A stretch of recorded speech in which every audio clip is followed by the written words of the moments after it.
बिस्मिल्लाहिर्रहमानिर्रहीम। आज हम एफएससी पार्ट 2 का सब्जेक्ट मैथमेटिक्स इसके चैप्टर नंबर 5 का आगाज़ करने जा रहे हैं। तो इंशाअल्लाह ताला आज का हमारा लेक्चर लेने के बाद आप इस काबिल हो जाएंगे कि चैप्टर नंबर 5 के अंदर आपको बड़ी आसानी से ये आइडिया हो जाएगा कि हमने ग्राफ इसके कैसे बनाने हैं और ग्राफ को कैसे शेड करना है, उनके अंदर कौन कौन से पॉइंट्स होते हैं। तो आइए देखते हैं हम चैप्टर नंबर 5। चैप्टर नंबर 5 जो है हमारे, अगर एनुअल एग्जामिनेशन की बात की जाए तो एनुअल एग्जामिनेशन के अंदर बोर्ड के पेपर में हमारा इसका एक लॉन्ग पार्ट आता है और 4 से 6 नंबर के हमारे इसके शॉर्ट क्वेश्चन भी आ जाते हैं और 2 से 3 इसमें से एमसीक्यूज भी आ जाते हैं। तो ये बहुत ही इम्पोर्टेंट चैप्टर है और बहुत ही इजी चैप्टर होने जा रहा है।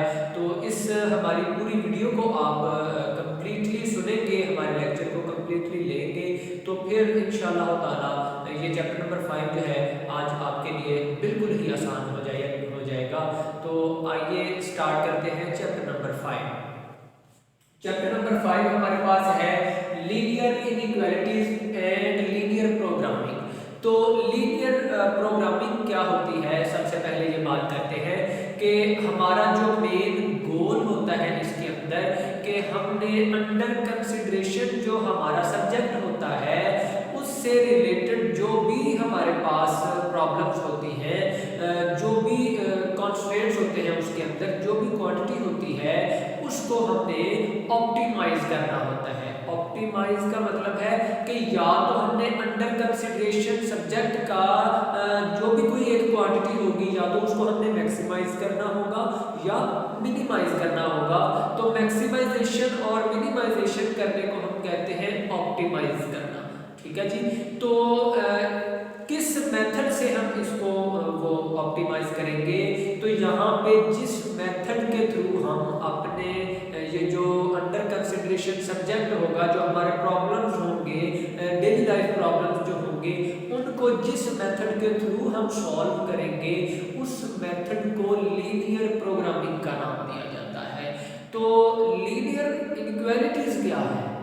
अब ये जो मेथड था जिसको हमने लीनियर प्रोग्रामिंग का नाम दिया है, उस लीनियर प्रोग्रामिंग के अंदर हम जो सॉल्यूशन बनाएंगे, उसका सॉल्यूशन जो फाइंड आउट करेंगे, जिन इनइक्वालिटीज को यूज करके हम वो सॉल्यूशन फाइंड करेंगे, वो लीनियर इनइक्वालिटीज जो है उनको यूज करेंगे।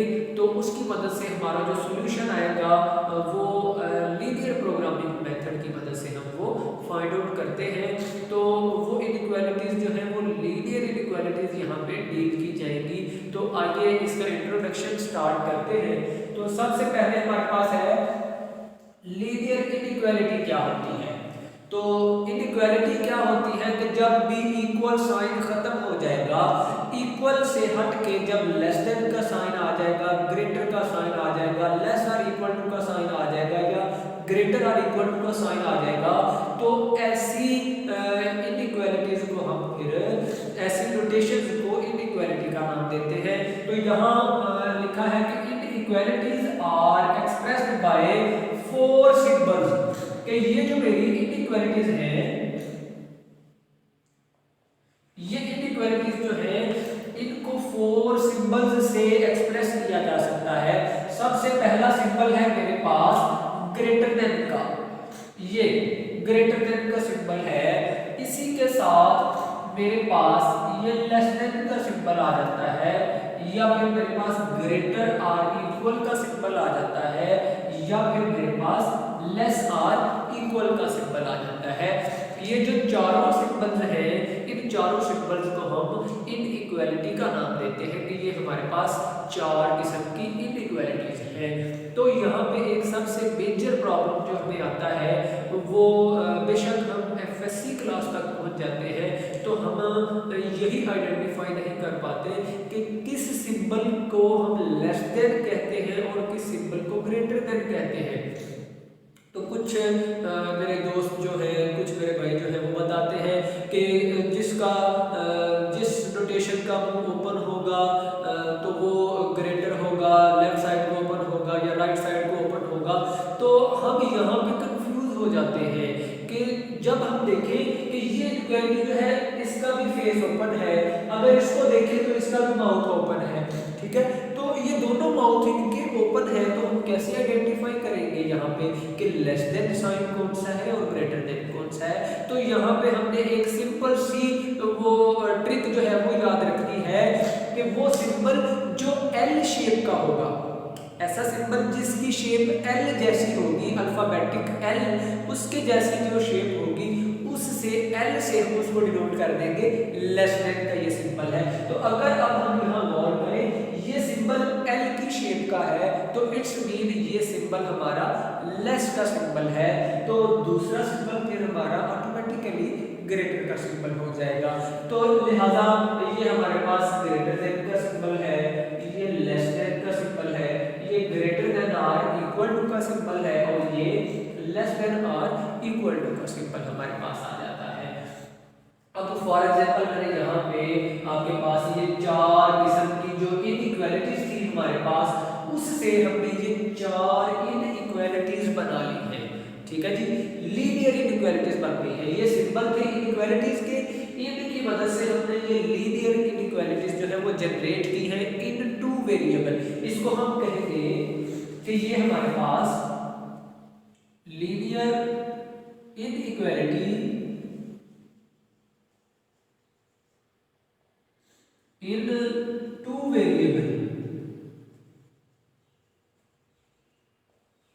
ये हमारे पास इन टू वेरिएबल, एक वेरिएबल हमारे पास x और दूसरा वेरिएबल यहाँ पे हमारे पास जो है वो y है।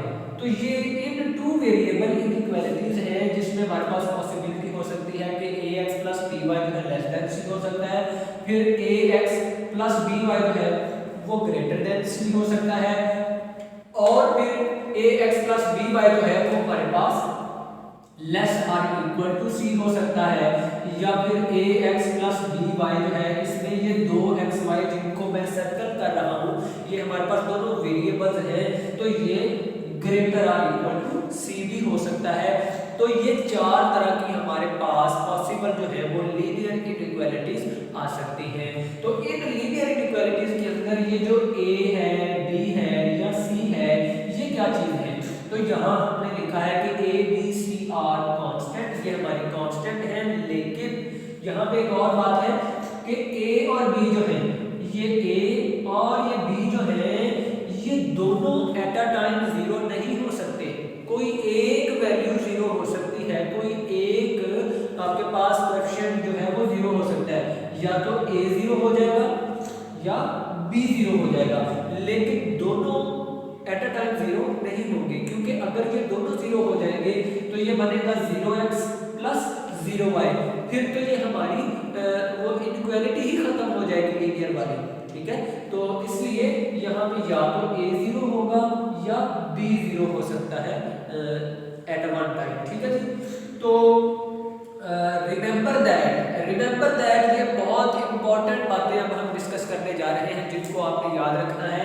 ये मैंने सर्कल किया हुआ है, इसको रिमेंबर दैट लिखा है यहाँ पे कि इस चैप्टर की जो बेसिक्स है वो इन बातों पे डिपेंड करती है।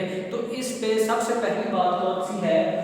The given operation will not affect the order of inequality, कि ये जो हमने ऑपरेशन दिए हुए हैं इनइक्वालिटी वाले, greater less greater or less or equal to, इसके साथ जो इनइक्वालिटीज दी हुई है, इन इक्वालिटीज को अगर हम इसमें कुछ ऐड कर दें तो फिर इसका साइन जो है वो चेंज नहीं होगा। उसने कहा जो ऑपरेशन इसमें अब हम दे रहे हैं उन ऑपरेशन को अगर यूज किया जाए तो ये इनइक्वालिटी का ऑर्डर चेंज नहीं होगा, उस पर कोई इफेक्ट नहीं पड़ेगा। तो सबसे पहली बात क्या है?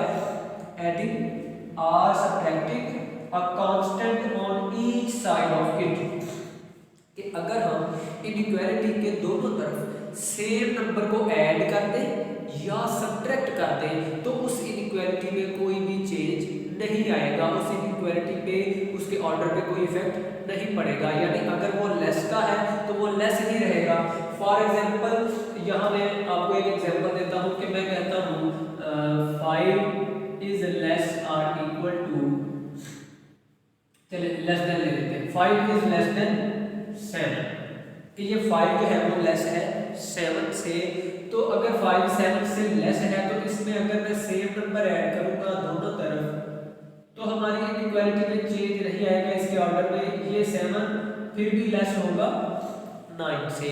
इसी तरह अगर यहाँ मैं कहूँ 1 जो है वो ग्रेटर है 0 से, ठीक है, तो इसके दोनों तरफ अगर हम 0 सब्ट्रैक्ट करें तो या 1 सब्ट्रैक्ट करें तब भी ये इनइक्वालिटी का ऑर्डर चेंज नहीं होगा। यहाँ से आ जाएगा 0 और 0 हमेशा ग्रेटर होता है -1 से। इट्स मीन कि हम इन लीनियर इनइक्वालिटीज के अंदर अगर हम सेम नंबर दोनों तरफ ऐड कर दें या सब्ट्रैक्ट कर दें तो इन लीनियर इनइक्वालिटीज के ऑर्डर में कोई भी चेंज नहीं आता है। और अब दूसरी बात जो है वो ये है मल्टीप्लाइंग और dividing a constant positive on each side of it, कि अगर हम इन इक्वालिटीज के साथ कोई भी पॉजिटिव नंबर जो है पॉजिटिव कांस्टेंट जो है उसको मल्टीप्लाई कर दे या डिवाइड कर दे तो तब भी इन इक्वालिटीज के अंदर इनके ऑर्डर पे कोई इफेक्ट नहीं पड़ता है, इनका ऑर्डर चेंज नहीं होता है। यानी अगर ये हमारे पास लेस देन की फॉर्म में है और हम किसी भी वो पॉजिटिव नंबर से मल्टीप्लाई करते हैं या डिवाइड करते हैं तो ये फिर भी अगर लेस है तो लेस ही रहेगी और अगर ग्रेटर है तो ग्रेटर ही रहेगी। लेकिन शर्त ये है कि जो नंबर हम मल्टीप्लाई या डिवाइड करें वो पॉजिटिव नंबर होना चाहिए, पॉजिटिव कांस्टेंट हमारे पास होना चाहिए। ठीक है जी। तो आगे हमारे पास है the linear equation ax + by = c। अब देखें ये हमारे पास थी इनइक्वालिटी की फॉर्म, ये इनइक्वालिटी की फॉर्म थी। अब हमने क्या कहा है कि अगर इक्वल फॉर्म में आ जाए linear equation ax + by = c, अब ये जो इक्वेशन होगी इक्वल फॉर्म में इसको हम कहेंगे कि ये हमारी एसोसिएटेड इक्वेशन है। एसोसिएट जो लिंक करती है किसी दूसरी इक्वेशन के साथ, जो मुंसलिक है, जिसका रिलेशनशिप है किसी दूसरी इक्वेशन के साथ, वो इक्वेशन कौन सी है? वो इक्वेशन हमारी ये वाली इक्वेशन है कि इन इक्वेशन से हमने ये इक्वेशन जब जनरेट करनी है तो इस इक्वेशन को कहेंगे कि ये हमारी एसोसिएटेड इक्वेशन है या इसका दूसरा नाम है corresponding equation of each of the above inequalities. कि यहाँ हमने ये जो चार इनइक्वालिटीज दी हैं इन चारों इनइक्वालिटीज के लिए ये जो इक्वेशन होगी ये आपकी एसोसिएटेड इक्वेशन कहलाएगी या कॉरेस्पॉन्डिंग इक्वेशन कहलाएगी। तो इसका मतलब सिंपली हम यहाँ से ये कह सकते हैं कि जब भी इनइक्वालिटीज वाली इक्वेशन कह रहा हूँ कि जब भी हमने इनइक्वालिटीज को सिंपली इक्वेशन में कन्वर्ट करना है, लीनियर इक्वेशन में कन्वर्ट करना है इक्वल टू सी फॉर्म में यानी इक्वल फॉर्म में कन्वर्ट करना है तो उसको फिर हम नाम देते हैं कि ये हमारी एसोसिएटेड इक्वेशन बन जाती है। तो जब भी हमारे पास प्रॉब्लम्स आएंगी, जब भी हमारे पास किसी क्वांटिटी को हमने मैक्सिमाइज या मिनिमाइज करना होगा या ऑप्टिमाइज करना होगा तो सबसे पहला स्टेप उसके अंदर हम यही करते हैं कि हम अपनी उन लीनियर इनइक्वालिटीज को इक्वालिटी में चेंज करते हैं, इक्वेशन बनाते हैं उसकी इक्वल फॉर्म में। ठीक है, तो वो जो इक्वल फॉर्म में सबसे पहला स्टेप करेंगे उस स्टेप को हम कहते हैं कि वो हमारी एसोसिएटेड इक्वेशन है या कॉरेस्पॉन्डिंग इक्वेशन बन जाती है। ठीक है जी। तो इसी के साथ अब हमारे पास आता है पॉइंट नंबर 2। पॉइंट नंबर 2 में हमारे पास क्या है?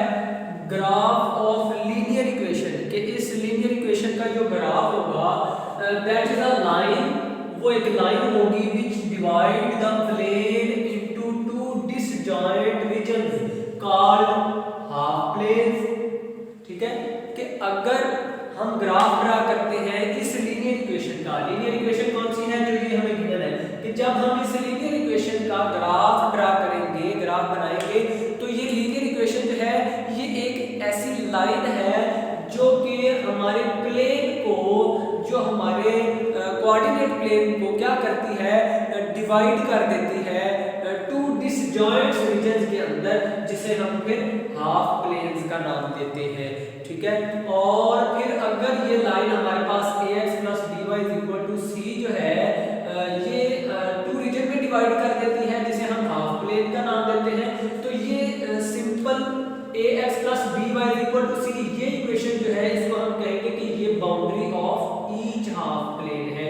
यानी ये जो लाइन होगी ax plus by is equal to c line जो होगी वो हमारी डिसजॉइंट करेगी टू पार्ट्स में, जिसे हम हाफ प्लेन का नाम देंगे।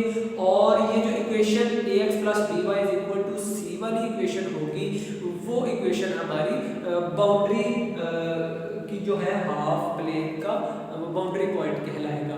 ठीक है, तो इसी के साथ a vertical line divides the plane into left and right half plane, कि जो ग्राफ के ऊपर हमारी लाइन अभी हमने पढ़ा कि वो जो ax plus by is equal to c था वो एक लाइन है। ठीक है, वो जो ax plus by is equal to C equation है वो एक ऐसी लाइन है जो हमारे कोऑर्डिनेट प्लेन को टू डिसजॉइंट प्लेन्स में डिवाइड करती है, जिसे हम हाफ प्लेन्स का नाम देते हैं।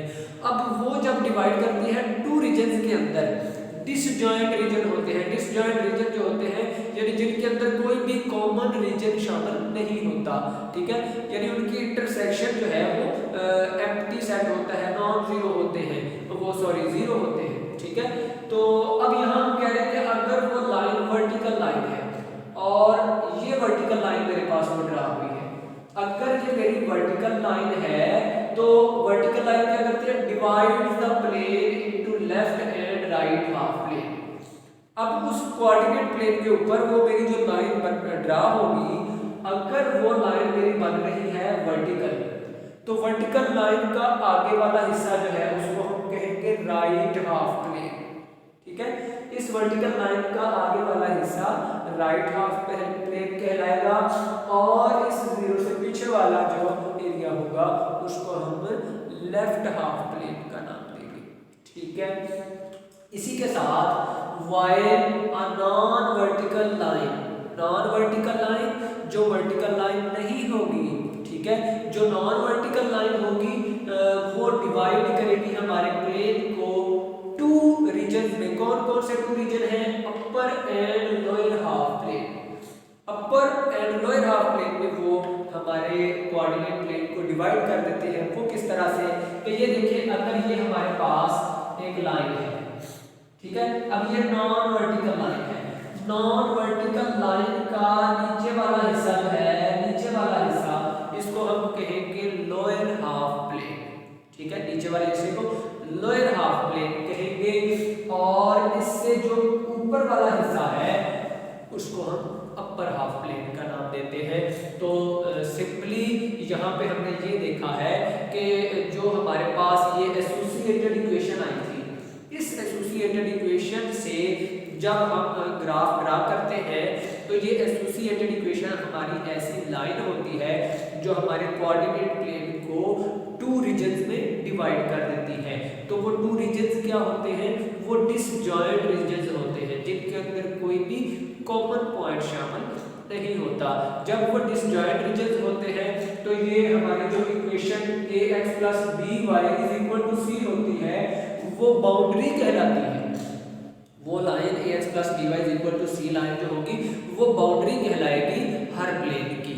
ठीक है, तो उसके अंदर फिर हमने देखा कि जो लाइन उसको डिवाइड करती है वो लाइन दो तरह की हो सकती है। पहली लाइन कि जो वर्टिकल लाइन होगी, वर्टिकल लाइन क्या शो करती है कि वर्टिकल लाइन के राइट साइड वाला जो एरिया होगा वो हमारा राइट हाफ प्लेन होगा और लेफ्ट साइड वाला जो एरिया होगा वो हमारा लेफ्ट हाफ प्लेन कहलाएगा। और अगर हमारी वो लाइन नॉन वर्टिकल हो जाती है, यानी वो वर्टिकल नहीं रहती है, ये वर्टिकल है इस तरह से नॉन वर्टिकल या इस तरह से नॉन वर्टिकल अगर हो जाती है तो उस लाइन के नीचे वाला हिस्सा जो है वो लोअर हाफ प्लेन कहलाता है और उस लाइन के ऊपर वाला हिस्सा अपर हाफ प्लेन कहलाता है। ठीक है जी, तो इसी के साथ नेक्स्ट हमारे पास आ जाता है कॉर्नर पॉइंट क्या होते हैं। तो कॉर्नर पॉइंट ऐसा पॉइंट होता है, हमने यहाँ लिखा है point of solution region where two of its boundary lines intersect, कि ये वो पॉइंट होता है जहां पे दो बाउंड्री लाइन आपस में इंटरसेक्ट कर रही होती हैं। फॉर एग्जांपल यहाँ पे ये हम देखते हैं कि ये मेरे पास एक प्लेन है इसके अंदर हमारे पास ये एक लाइन आती है, दूसरी लाइन हमारे पास यू ड्रा हो जाती है। अब ये लाइन जहां पे इंटरसेक्ट कर रही है, ये पॉइंट मेरा सॉल्यूशन ऑफ कॉर्नर पॉइंट में शामिल होगा। ये मेरा कॉर्नर पॉइंट कहलाता है। ये वाला पॉइंट जहां पे टू लाइंस जो है वो मीट कर रही होती है, वो पॉइंट मेरा कॉर्नर पॉइंट कहलाता है। तो कॉर्नर पॉइंट्स के अंदर कौन कौन से पॉइंट शामिल होते हैं? कॉर्नर पॉइंट में वो तमाम पॉइंट्स शामिल होते हैं जो हमारे कॉन्स्ट्रेंट्स के साथ टच कर रहे होते हैं। जैसा कि ये हमारी लाइन है, फर्स्ट लाइन, और ये सेकंड लाइन। इसके अंदर वाला एरिया अगर मैं शेड कर रहा हूँ, ये वाला, अगर ये एरिया मैं शेड कर रहा हूँ, तो इस एरिया के साथ मेरा ये पॉइंट मीट कर रहा है, ये पॉइंट मीट कर रहा है। तो ये वाला पॉइंट, ये पॉइंट और ये पॉइंट, ये तीनों पॉइंट जो होंगे ये मेरे कॉर्नर पॉइंट कहलाएंगे, क्योंकि ये मेरे शेडेड एरिया को टच कर रहे हैं। तो कॉर्नर पॉइंट ऐसे पॉइंट होते हैं, ऐसे सॉल्यूशन रीजन होते हैं जिनको हमारा शेडेड एरिया टच कर रहा होता है। तो अभी हमने फिर देखा कि वो तमाम पॉइंट्स कॉर्नर पॉइंट होते हैं, हमारे सॉल्यूशन सेट में शामिल होते हैं, जिनको शेडेड एरिया हमारा ग्राफ का वो टच कर रहा होता है, सिर्फ वही कॉर्नर पॉइंट में शामिल होते हैं। और इसी के साथ फिर हम देखते हैं कि प्रॉब्लम कॉन्स्ट्रेंट क्या होती है। कॉन्स्ट्रेंट किसे बोला जाता है? भाई अभी हमने देखा कि ये हमारे पास जो इनइक्वालिटीज हैं, ये हमने देखा ax plus by greater or equal to c, ये एक इनइक्वालिटी है। अब इसके अंदर ये जो y और x हैं, ये वो वेरिएबल्स हैं जो हमारी डेली लाइफ के, जो हमारे रोजमर्रा जिंदगी के जो प्रॉब्लम्स हैं उनके साथ ये रिलेट कर रहे होते हैं, उनको रिप्रेजेंट कर रहे होते हैं। तो इट्स मीन ये हमारे पास जो ax plus by greater or equal to c form है, ये हमारे पास एक प्रॉब्लम कॉन्स्ट्रेंट बन चुका है। ठीक है जी। तो प्रॉब्लम कॉन्स्ट्रेंट एक से अगर ज्यादा कर दिए जाए, एक से ज्यादा इक्वेशन अगर आ जाए, तो वो हमारे प्रॉब्लम कॉन्स्ट्रेंट्स कहलाते हैं। तो हमारे पास जो क्वेश्चन गिवन होंगे वो प्रॉब्लम कॉन्स्ट्रेंट्स कहलाएंगे। उनको फिर फर्दर हम जब सॉल्व करेंगे तो सबसे पहला काम हम उनकी कॉरेस्पॉन्डिंग इक्वेशन यानी एसोसिएटेड इक्वेशन को जनरेट करेंगे, और एसोसिएटेड इक्वेशन जनरेट करने के बाद फिर हम उनका ग्राफ बनाकर देखेंगे कि लेफ्ट हाफ प्लेन है या राइट हाफ प्लेन है, फिर लोअर हाफ प्लेन है या अपर हाफ प्लेन है, और उसमें से फिर हम शेडेड एरिया के अकॉर्डिंग देखेंगे कि कॉर्नर पॉइंट कौन कौन से हैं और कौन कौन से पॉइंट्स हमारे सॉल्यूशन सेट में शामिल होते हैं। इसी के साथ एक लास्ट पॉइंट जो है शामिल करते हैं, तो वो पॉइंट है कि फिजिबल रीजन क्या होता है। फिजिबल रीजन ऐसा रीजन होता है कि जब हमारे कॉन्स्ट्रेंट जो है उनके साथ एक और चीज ऐड कर दी जाती है, x ग्रेटर देन 0 और y ग्रेटर देन 0। जब ये चीज आ जाती है तो इसका मतलब होता है कि हमारा सॉल्यूशन रीजन जो है वो रिस्ट्रिक्ट कर दिया गया है, हमारे सॉल्यूशन रीजन को बाउंड कर दिया गया है। हम रिस्ट्रिक्ट हो चुके हैं कि हमने जो एरिया शेड करना है वो फर्स्ट क्वाड्रेंट का होगा। ठीक है जी, वो शेडेड एरिया हमारा फर्स्ट क्वाड्रेंट का होगा। इट्स मीन जब हमारे पास रिस्ट्रिक्शन आ जाएगी, बाउंडिंग आ जाएगी, हम बाउंड हो जाएंगे कि हमने जो एरिया शेड करना है वो सिर्फ और सिर्फ फर्स्ट क्वाड्रेंट का एरिया शेड करना है, तो वो सारा एरिया जो होगा वो फिजिबल एरिया यानी फिजिबल रीजन कहलाएगा। और उस फिजिबल रीजन के साथ जो पॉइंट्स टच कर रहे होंगे वो पॉइंट्स हमारे फिजिबल पॉइंट्स कहलाएंगे, और उन पॉइंट्स का जब एक सेट बना दिया जाएगा, उनको कंबाइन कर दिया जाएगा, तो वो हमारा फिजिबल सॉल्यूशन कहलाएगा। तो ये था हमारा इंट्रोडक्शन चैप्टर नंबर 5 का। आई होप कि आज का हमारा लेक्चर जो है आपके लिए बहुत ही इंफॉर्मेटिव होगा। तो अगर आपको हमारी इस वीडियो से रिलेटेड कोई भी क्वेश्चन हो तो आप हमारी वीडियो पे कमेंट कर सकते हैं, और अगर आपको हमारी वीडियो अच्छी लगी हो तो आप हमारी वीडियो को लाइक कीजिएगा, शेयर कीजिएगा, हमारे चैनल को सब्सक्राइब कीजिएगा और बेल आइकन को जरूर प्रेस कीजिएगा, ताकि हमारी हर आने वाली नई तो इंशाअल्लाह ताला हम अपने नेक्स्ट लेक्चर में एक्सरसाइज 5.1 का आगाज़ करेंगे। तब तक के लिए इजाज़त दीजिए।